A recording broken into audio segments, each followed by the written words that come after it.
السلام علیکم دوستانو، شیردل تخنیکی معلوماتی چینل ته ښه راغلاست.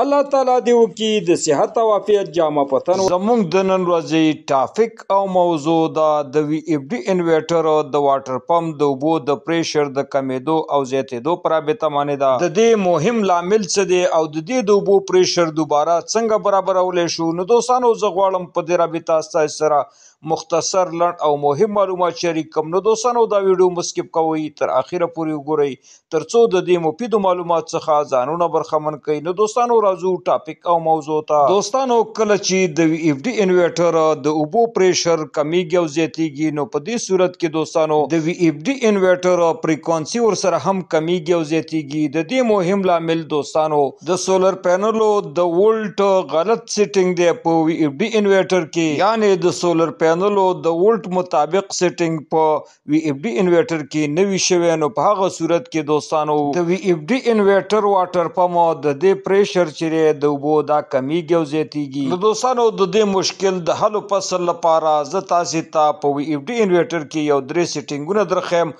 کله چې تاسو د غدري واړه سیټینګونه د سولر پینلو د وولټ مطابق دغه سیټینګونو وولټ برابر کړئ نو ان شاء الله تاسو وی اف ډي انورټر واټر پمپ پریشر با په های لیول باندې وي او تاسو به په نورمال ډول باندې استفاده کوئ. نو دوستانو راځو د وی اف ډي انورټر د غدري مهمو پارامټرو ته. اول پی 204، دوهم پی بی 04، دریم او اخیری چې دا ماستر سیټینګ دی پی ای 04. د درې واړه مهمو پارامټرو کې به تاسو د سولر پینلو د وولټ مطابق وولټ انټر کوي او بیا به دوستانو وروسته تاسو خپل وی اف ډي انورټر دا دوباره سٹارټ کوي نو ان شاء الله تاسو وی اف ډي انورټر با په نورمال ډول باندې کار او فعالیت اجرا کوي او تاسو د واټر پمپ د اوبو پریشر به ان شاء الله په های لیول باندې وي. نو دوستانو دا وا زموږ د نن ورځې ټاپک او موضوع. دوستانو که غواړئ بر تخنیک څخه ځانونه برخمن کوي خپل هر قسم برقي وسایل په خپل کورونو کې ترمیم او جوړ کړئ. نو دوستانو که تر اوسه پورې مو زما چینل نوی سبسکرایب کړئ نو مهرباني وکړئ زما چینل سره سبسکرایب کړئ